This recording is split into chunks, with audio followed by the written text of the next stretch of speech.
Hello and welcome. You're tuned in to CNBC TV 18 Prime. Let's get cracking on a brand new edition of The Big C. I'm Anisha Gupta, back with your daily dose of commodities, cryptos and currencies.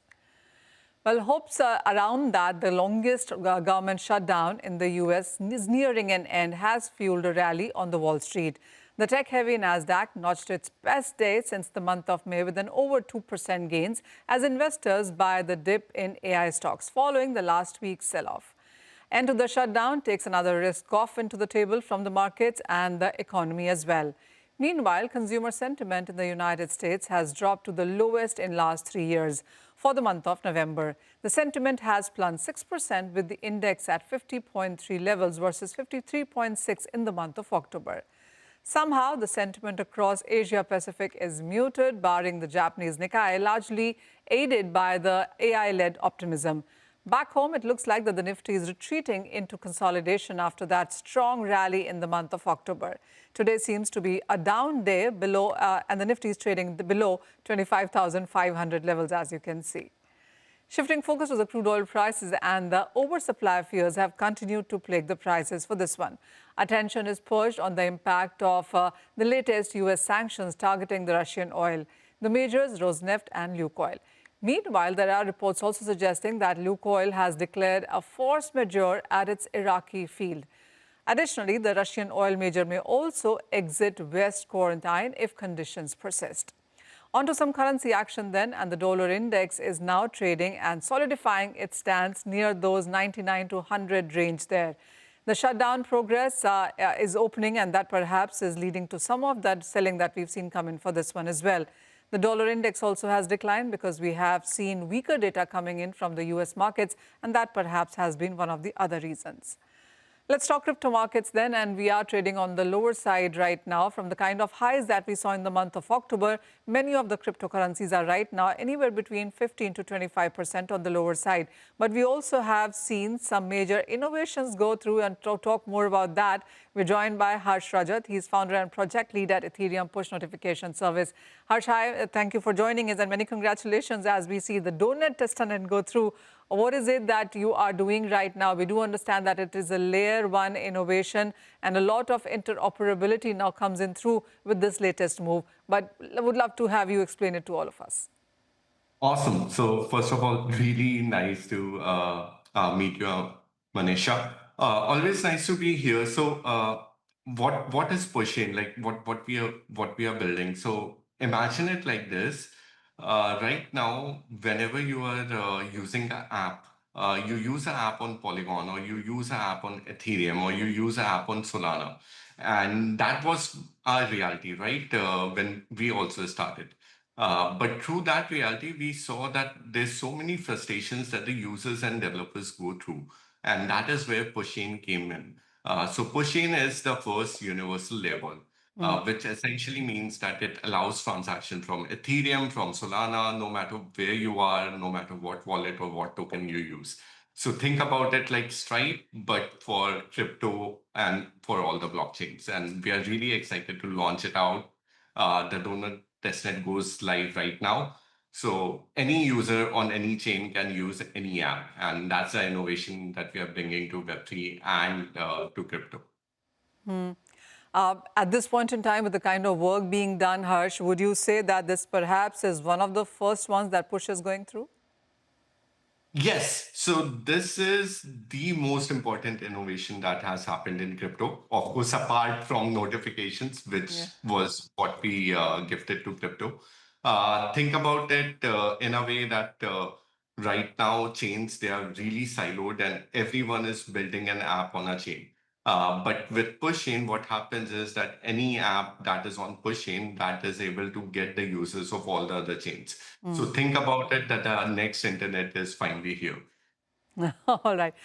So, Harsh, you've told us on what it really means for developers, but for consumers, what kind of ease would it bring in sense of usage, in sense of friendliness as well? Of course, of course. So for users, this essentially strips down any learning. So no matter what wallet you're using, no matter from what chain you are coming, no matter what token you have or you don't have, it doesn't matter. You can do social login, you can use the app that you want. For example, Poly Market app on Pushchain will be available to all users. They can pay on any token and they can now use their app features. So universal lending, universal NFT, anything which the user wants, it basically unlocks in a single click, just like your Gmail or your Paytm. So what we are basically doing is that we are merging it all together. So there's no bridging, there's no juggling. You don't have to go from one network to another. What about the gas juggling part of it as well, Harsh? I mean, does that get taken care of? Because various platforms have their own fees. Yes, the gas juggling is also taken care of. We call it universal fee abstraction, which essentially means like if you have Solana, you pay on Solana. If you have Ethereum, you pay in Ethereum. If you have any other XYZ token, you pay in that token. So it's the most modern, the most futuristic way of looking into apps. For a user, they only want to use the app features, and that's what Pushchain enables. There's no gotchas anywhere. Harsh, from where we stand right now, what is the future of Web3 that you envision? Cool. So, future of Web3 or future of crypto, of course, we have seen so many innovations coming from US now. Like US is adopting a very pro crypto stance. So, future of Web3, I would say Web3 is here to stay. Stable coins, crypto is here to stay. Gone are the days when we were talking about that what will happen to Web3, whether it will survive or not, because countries are now moving into Web3. Of course, Web3 brings this permissionless, non-custodial, or a seamless interface for users where users are free to do anything and innovations can come from any home in no matter what remote sector or what remote village you belong to. So yeah, really bullish on future of Web3. On the market as well, I think the market is improving while we are seeing a little bit of market correction. If you look at the data kind of says that right now the market is still optimistic. The market is still buying or leaning really well into Bitcoin and Ethereum. So all in all, I would say Web3 is here to stay and Web3 is going to be the future. Oh, absolutely. Not even doing ifs and buts onto that one, but how much and how soon is the question really, Harsh. So, and why name it donut? I mean, I should have learned this way back on not to question names that crypto as an industry works around with, but why donut? Yeah, so donut is this universal food that we love, right? It kind of combines us.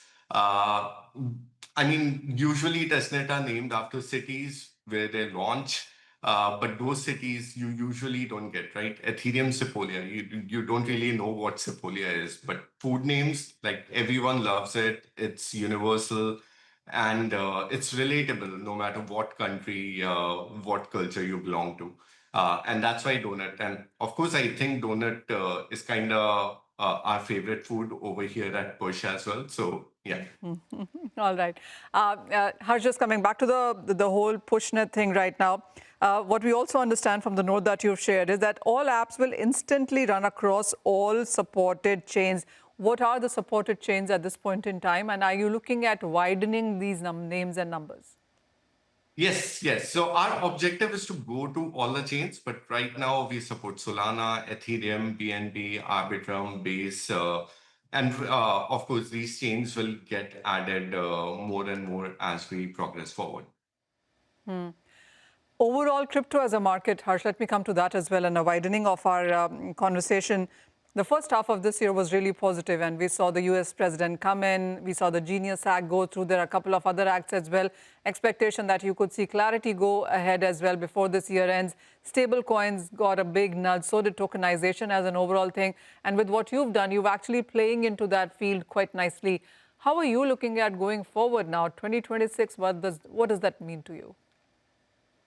Yeah, so crypto market, I mean, I usually refrain from saying what will happen in crypto market, but right now the sentiments, according to me, it's looking like that 26 is going to be the cycle or the bull run cycle or where the bull run cycle will start.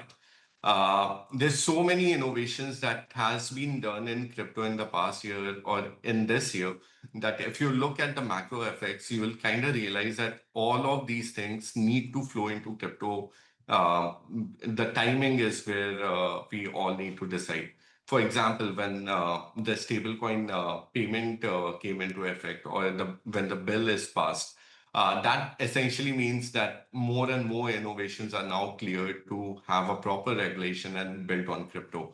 Of course, that means that the demand and the users will increase, which further means that Web3 usage will increase, which means that the market will improve. Some people are saying that the cycle is probably over, like the 4 year cycle. It's now a super cycle because ETFs are absorbing so much money. Again, no one knows, but of course, the sentiment from the builder side, from the founder side, it's looking really, really positive.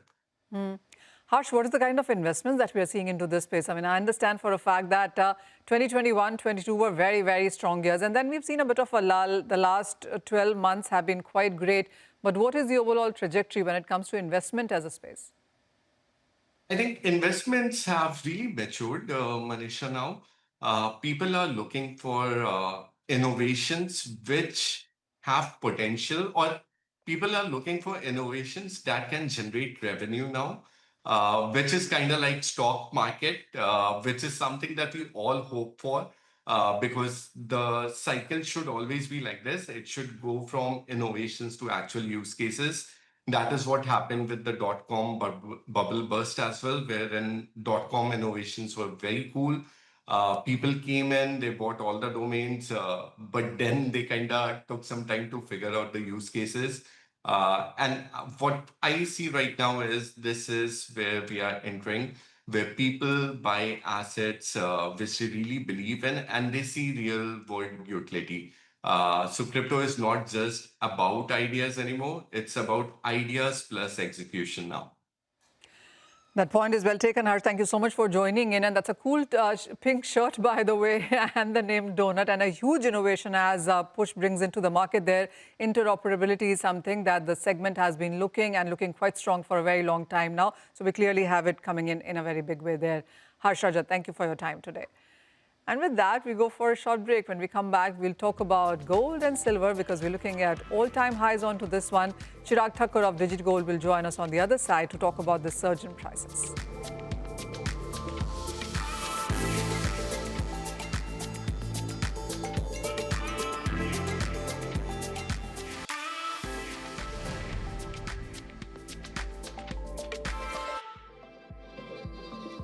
Welcome back. You're tuned in to us with Big C on CNBC TV 18 Prime. We will talk about the gold and silver prices now, where we have seen overnight markets see very strong gains. While gold prices gained up by 2%, silver was up by nearly 4.5% to 5%. And with that, the kind of consolidation period that gold and silver put out in the last fortnight or so seems to be getting over, with markets believing that going forward, the global central bank buying, the Indian wedding season buying, and of course the ETF buying in India, all of that has been quite on the stronger side, and expectations are that in 2026 as well, you could be looking at much higher prices for both of these precious metals, which is gold and silver. Joining us then is Chirag Thakur. He's founder at DigiGold, and he joins us to talk about precious metal projections going forward. Chirag, hi, thank you so much for joining in. First of all, your sense on prices. Let's get that out of the way. How are you looking at gold prices from here on? Because most of the banks believe that 4,800, 5,000. JP Morgan says that in next 3 years, $6,000 an ounce in gold is a possibility. But let's talk about until this year end and until the mid 2026. What's the sense that you're making in for gold and silver both? So you just rightly mentioned, Manisha, thank you for having me, first of all. So you rightly mentioned the consolidation period. As it seems the consolidation period is over, and I believe the profit taking for both gold and silver are coming to the end. And the kind of a move what we saw last night was very promising. At the same time, we could see the same levels what we are at current. We could see these levels sustained for maybe next 2 or 3 days, and then we could see a bigger upper move coming in. If you look at the sense of the prices, central banks buying, geopolitical uncertainty looms, the economic data not favoring other financial instruments. I believe we could see $4,400 coming back to the play. And for the silver, I would see if we cross $52, $52.50, we could see $55 touching by this year end. All right. So the gains could just about continue for this year as well when it comes to gold and silver. Let's talk about the way India buys gold now, Chirag. And we've seen that happen. Of course, the physical market continues to be the lion's share. Nearly 80 to 85% gold in India is bought in physical terms. But take a look at the AMFI data today, and 7,800 crores thereabout is what we've seen gold being bought via ETFs for the month of October as well. September, of course, was way past 8,000 crores there. And then, of course, there is DigiGold and Digital Silver as well. We spoke about that earlier as well, on how even as the warnings continue to come, that's yet another very strong way that Indians have found of investing in gold and silver. Between all of this, where do you see a more, sense of growth going forward? So you see, Manisha, there's a new set of investors which has emerged into the market. So digital gold platforms have been in the market since last more than 6, 7 years, right? Now it is not that the same consumer is shifting towards digital gold platforms, but it is a new generation which is actually coming into the market and trying to use a technology wherein they can invest in gold and silver very easily. So I think this is a new awareness which is there in the market, because digital gold platforms has been there in the market, right? We didn't saw this kind of a movement in a demand of gold and silver in the past 6 or 7 years, right? So I think it is a new age, and by the down the line, maybe 2 or 3 years, we could see more investors coming into the market and buying gold and silver, investing into gold and silver through data gold platforms. Right. If you see the last 3 months, the demand of gold and silver on the data gold platforms have increased more than 4 or 5 times. We have seen a huge response in getting physical gold and silver delivered, which are held by data gold platforms. So that is one of very positive sign which comes into the market, wherein an investor is not just there to buy and sell for a profit, but they are taking a physical delivery. This gives a bigger sense of a picture that investors are looking to buy gold and silver, and they want to hold the metal into their physical wallets. So this gives a very new trend which is emerging, and down the line 2 years we could see this emerging well ahead of the market expectations. Well, that's about gold. And as you said, Chirag, 4 times an increase in the market on an year-on-year basis as far as digital gold buying in India seems to be looking at. How are you looking at the digital silver part of it as well? Because here also we're looking at all-time highs in silver. The prices have gained up by nearly 76% in this year. Would you say this is another product or an instrument which continues to see a lot of attraction? On our platform, I'll just share my experience. On our platform, we have seen a 12 times of increase in digital silver, because there are very less players in the market when it comes to digital silver. There are very less known legacy players which are there offering digital silver. But in the same platform, there are lots of people, lots of investors who are looking the prices at still at a higher prices, being a commoditized market, because silver is being used again as a raw material in so many end use products. So the captive use of silver is not just being on a precious metal side, not just on an investment side, but it is also getting very much thrust towards make in India, wherein the electrical vehicles are using more silver. It is getting used in pharmas. So it is getting more awareness within the investors, and they are actually betting higher on the silver prices. The estimation is we could see silver prices coming about more than 200,000 in INR rupees. So people are very bullish. Investors are very bullish on silver side, and the kind of an ETF movement what we saw in last month, Manisha, that is very promising. So let's say a big investor, a big funds investors, a big family offices investors are getting a portfolio holding there on the ETF side. So I think that is also a very healthy market, wherein a bigger investor coming into the market and putting a 5% or 7% of their overall portfolio and putting it into ETF, which is backed by gold and silver. So that is a very promising movement which is there into the market. Chirag, also coming on the wedding season demand coming in for India. This is about investment that we spoke about, but the wedding season demand is more physical. It's about gifting, it's about weddings, it's about a lot of buying in sense of bridal heavy pieces, but also walk-ins and other casual jewelry. What is your sense when it comes to both gold and silver on whether or not at these levels are we looking at higher prices or higher sales rather? Because Diwali, Dhanteras as a month has surprisingly been very, very positive. Are we anticipating that performance to repeat for the wedding season? So it could be a different moment on the wedding demand coming in, Manisha. The only reason is, let's say, if a family is looking to have a investment or a jewelry, or there's a auspicious event in their family, so there is a psychological play comes into the picture wherein the prices have gone so high, right? So rather it be for a family, it would be more of getting the jewelry exchange rather to get go on a scrap side.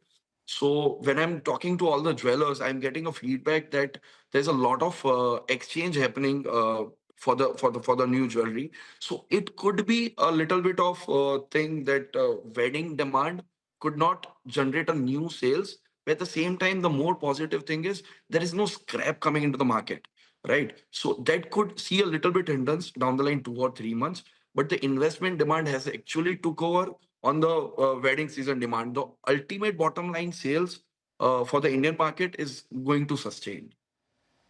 Chirag, when you look at the overall pricing part of it, and the street believes that it's not going to be just this year, but 2026 and 2027 perhaps could be years of great gains. Because when you look at the macros, and we haven't spoken about that, are still on the positive side, whether it is going to be about the rate cuts going forward, the currency debasement because the central banks are buying as much, and then about the geopolitical concerns which still are there. The tariffs are not going anywhere in a jiffy as well.